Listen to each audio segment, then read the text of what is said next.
কোনো কারণে বাবাকে মাকে না বলে, অভিভাবককে না বলে যদি কোনো ছেলের সাথে পালিয়ে গিয়ে বাবা মাকে না বলে যদি বিবাহ করে, তাহলে রসুল বললেন ফানিকাহু বাতিলুন বাতিলুন বাতিলুন, এই বিবাহ বাতিল হবে, এই বিবাহ কিন্তু হবে না। কারণ মেয়ে বিবাহ দিতে হলে মেয়ের অবশ্যই বাবা মার অনুমতি নিতে হবে। যদি মেয়ে বাকেরা হয়, মনে করেন আপনার আমার মেয়ের বিবাহ হয়নি, কিন্তু দেখা গিয়েছে আগে বিবাহ হয়নি, মেয়ে বাকেরা না ভালো, মেয়ে আমাকে না বলে মাকে না বলে বিবাহ বন্ধনে আবদ্ধ হয়েছে, তখন এই বিবাহটা কিন্তু হবে না। পরবর্তীতে মীমাংসার মাধ্যমে আবার বিবাহ করিয়ে, এটা যদি বাবা মা মনে করে তাহলে আবার নতুন করে বিবাহ করে যদি নেওয়া হয়, তাহলে এই বিবাহটা বৈধ হবে।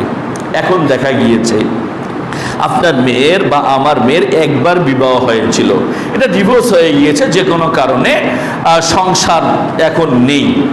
এই মেয়ে যদি আবার দ্বিতীয়বার বিবাহ করতে চায়, এই ক্ষেত্রে যদি বাবা মায়ের অনুমতি না নেয়, এই ক্ষেত্রে কিন্তু ওই বিবাহটা বৈধ হবে। আবারও বুঝি, আমার মেয়ের কোনো সময় বিবাহ হয়নি, আমি প্রথম বিবাহ দেব, কিন্তু মেয়ে বাবা মাকে না বলে বিবাহ বন্ধনে আবদ্ধ হয়েছে, ওই মেয়ের জন্য বা অভিভাবক ছাড়া বিবাহটা এটা কিন্তু সহি শুদ্ধ হয়নি। তাহলে সহি শুদ্ধ কিভাবে হতে হবে? আবারও তাদের বিবাহটা সহি নিয়ম পদ্ধতি অনুযায়ী পড়াতে হবে, তাকে আবার তওবা করে আল্লাহর কাছে মাপ চাইতে হবে। আমার মেয়ের মনে করেন একবার বিবাহ হয়ে গিয়েছে, সবাইয়ের জন্য মাসআলাগুলো বলছি, যারা আপনারা ভিডিওর মাধ্যমে এগুলো দেখবেন, বাবা মায়ের কিছু দায়িত্ব রয়েছে, এগুলো থেকে আমরা অনেকে জানার চেষ্টা করি না। আপনার মেয়ের মনে করেন একবার বিবাহ হয়ে গিয়েছে, ডিভোর্স হয়ে গিয়েছে, এখন দ্বিতীয়বার মেয়ে যদি কাউকে চুজ করে, কাউকে পছন্দ করে, বাবা মাকে না বলে যদি বিবাহ করে, এই ক্ষেত্রে এই বিবাহ বৈধ হবে। তবে আমি আবারও বলছি, বাবা মাকে বলতে হবে, না হলে স্বভাব। হে যুবকেরা শুনে রাখো,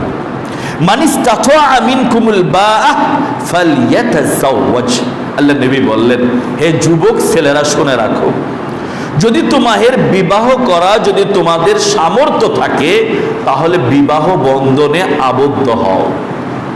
আল্লাহ নবী বললেন, আদেশ সূচক শব্দ। বিবাহের যদি সামর্থ্য থাকে দু ধরনের, একটা হচ্ছে মালিয়া আর একটা হচ্ছে জিসমিয়া। আপনার যদি দেখা যাচ্ছে বিবাহ বন্ধনে আবদ্ধ আমি হব, আমার অর্থের প্রয়োজন না, আমি যে বাচ্চাটিকে, আমি যে অন্যের একটা মেয়েকে নিয়ে আসব, তাকে আমাকে খাওয়াতে হবে, রিজিক দেবেন আল্লাহ, কিন্তু সে পথটা কি আল্লাহ আমাকে দিয়েছেন কি না এটা দেখতে হবে। আপনার আর্থিক কোনো এরকম সামর্থ্য নেই, তাহলে আপনাকে আগানো যাবে না। আপনার শারীরিক সক্ষমতা নেই, আপনি একটা মেয়েকে নিয়ে এসে তার চাহিদা পূরণ করার মতো শক্তি আপনার নেই, আপনাকে আগানো যাবে না। যদি হালকা থাকে তাহলে আপনাকে আগাতে হবে। এখন যদি আল্লাহ নবী সাল্লাল্লাহু আলাইহি ওয়াসাল্লাম বলেন তোমার শারীরিক সক্ষমতা রয়েছে কিন্তু আর্থিক সক্ষমতা নেই, তাহলে তুমি কি করবে? তোমার এই যৌন ক্ষমতাটাকে কিভাবে তুমি দুরূপিত করবে? আল্লাহ নবী বলেন, ওয়ামান লাম ইয়াস্তাতি মিনকুমুল বাআ, যদি তোমার এরকম আর্থিক সামর্থ্য না থাকে কিংবা শারীরিক যদি সামর্থ্য না থাকে, শারীরিক রয়েছে মালিয়া নাই, অর্থ নাই, অর্থ রয়েছে শারীরিক নাই, যদি না থাকে, দেখা যাচ্ছে শারীরিক সক্ষমতা যদি থাকে, মাল না থাকলে আপনি বিবাহ করা আপনার জন্য ঠিক হবে না। মাল আছে কিন্তু দেখা যাচ্ছে শারীরিক মাল নেই, শারীরিক সক্ষমতা আমার রয়েছে, তাহলে শারীরিক সক্ষমতা থাকলে আপনি একটু আল্লাহর কাছে রিজিক চাইলে আল্লাহ দিয়ে দেবেন। শারীরিক সক্ষমতা থাকলে বিবাহের দিকে আগানো, এটাই শরীয়তের বিধান। কিন্তু শারীরিক সক্ষমতা নাই, আপনার অনেক টাকা রয়েছে, তাহলে আপনাকে আগে শারীরিক সক্ষমতা ডক্টরের কাছে গিয়ে এটা চিকিৎসা করে তারপরে আপনাকে করতে হবে, নতুবা আপনার সংসার টিকবে না। এখন আপনার শারীরিক সক্ষমতা রয়েছে কিন্তু মাল নাই, অর্থ নাই, আপনি চেষ্টা করছেন, এই সময়গুলো কিভাবে কাটাবেন? আল্লাহ বলেন, ওয়ামান লাম ইয়াস্তাতি মিনকুমুল বাআ, যদি তোমাদের এরকম অর্থ না থাকে, সক্ষমতা না থাকে, তাহলে তুমি একটা কাজ করবে, তোমার জন্য আল্লাহ নির্ধারণ করে দিয়েছেন যে তুমি সিয়াম রাখবে।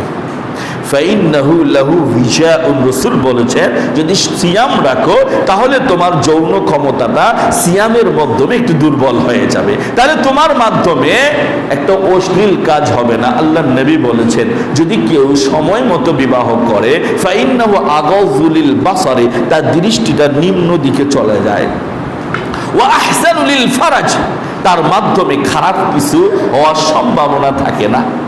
কাজেই বিবাহর প্রতি শরিয়াত একটা গুরুত্ব আরোপ করেছেন।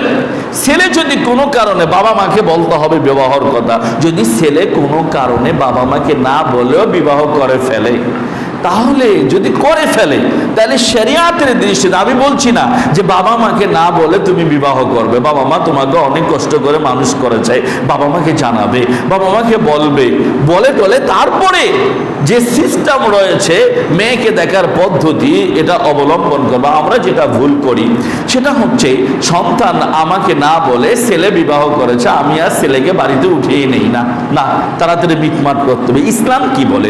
ইসলাম বলে যদি ছেলে বাবা মাকে না বলেও যে কোনো ভাবে হয়তো বা বিবাহ বন্ধনে আবদ্ধ হলো, বিবাহ করে নিল, তাহলে ইসলাম কি বলে? বাবা মাকে যেভাবে হোক তাড়াতাড়ি এটাকে ফয়সলা করে ছেলেকে উঠিয়ে নিতে হবে। কারণ শরিয়াত এই বৈধতা দিয়েছে। বাবা মাকে যদি নাও বলে, বলা উচিত, আমি বলছি না বলবে না, যদি কোনো কারণে নাও বলে বিবাহ কিন্তু হয়ে যাবে। এখন যদি আপনার আমার মেয়ে রয়েছে, মেয়ে যদি কোনো কারণে বাবাকে মাকে না বলে, অভিভাবককে না বলে যদি কোনো ছেলের সাথে পালিয়ে গিয়ে বাবা মাকে না বলে যদি বিবাহ করে, তাহলে রসুল বললেন ফানিকাহু বাতিলুন বাতিলুন বাতিলুন, এই বিবাহ বাতিল হবে, এই বিবাহ কিন্তু হবে না। কারণ মেয়ে বিবাহ দিতে হলে মেয়ের অবশ্যই বাবা মার অনুমতি নিতে হবে। যদি মেয়ে বাকেরা হয়, মনে করেন আপনার আমার মেয়ের বিবাহ হয়নি, কিন্তু দেখা গিয়েছে আগে বিবাহ হয়নি, মেয়ে বাকেরা, না বালক, মেয়ে আমাকে না বলে মাকে না বলে বিবাহ বন্ধনে আবদ্ধ হয়েছে, তখন এই বিবাহটা কিন্তু হবে না। পরবর্তীতে মীমাংসার মাধ্যমে আবার বিবাহ করিয়ে এটা যদি বাবা মা মনে করে তাহলে আবার নতুন করে বিবাহ করে যদি নেওয়া হয় তাহলে এই বিবাহটা বৈধ হবে। এখন দেখা গিয়েছে আপনার মেয়ের বা আমার মেয়ের একবার বিবাহ হয়েছিল, এটা ডিভোর্স হয়ে গিয়েছে যে কোনো কারণে, সংসার এখন নেই। এই মেয়ে যদি আবার দ্বিতীয়বার বিবাহ করতে চায়, এই ক্ষেত্রে যদি বাবা মায়ের অনুমতি না নেয়, এই ক্ষেত্রে কিন্তু ওই বিবাহটা বৈধ হবে। আবারও বুঝি, আমার মেয়ের কোনো সময় বিবাহ হয় না, আমি প্রথম বিবাহ দেব, কিন্তু মেয়ে বাবা মাকে না বলে বিবাহ বন্ধনে আবদ্ধ হয়েছে, ওই মেয়ের জন্য বা অভিভাবক ছাড়া বিবাহটা এটা কিন্তু সহি শুদ্ধ হয়নি। তাহলে সহি শুদ্ধ কিভাবে হতে হবে? আবারও তাদের বিবাহটা সহি নিয়ম পদ্ধতি অনুযায়ী পড়াতে হবে, তাকে আবার তওবা করে আল্লাহর কাছে মাপ চাইতে হবে। আমার মেয়ের মনে করেন একবার বিবাহ হয়ে গিয়েছে, সবাইয়ের জন্য মাসআলাগুলো বলছি, যারা আপনারা ভিডিওর মাধ্যমে এগুলো দেখবেন, বাবা মায়ের কিছু দায়িত্ব রয়েছে, এগুলো থেকে আমরা অনেকে জানার চেষ্টা করি না। আপনার মেয়ের মনে করেন একবার বিবাহ হয়ে গিয়েছে, ডিভোর্স হয়ে গিয়েছে, এখন দ্বিতীয়বার মেয়ে যদি কাউকে চুজ করে, কাউকে পছন্দ করে, বাবা মাকে না বলে যদি বিবাহ করে, এই ক্ষেত্রে এই বিবাহ বৈধ হবে। তবে আমি আবারও বলছি, বাবা মাকে বলতে হবে, না হলে তারা কষ্ট পাবে। বাবা মাকে কষ্ট দেওয়া এটা শরিয়াত এলাও করে না, কিন্তু বিবাহটা হয়ে যাবে।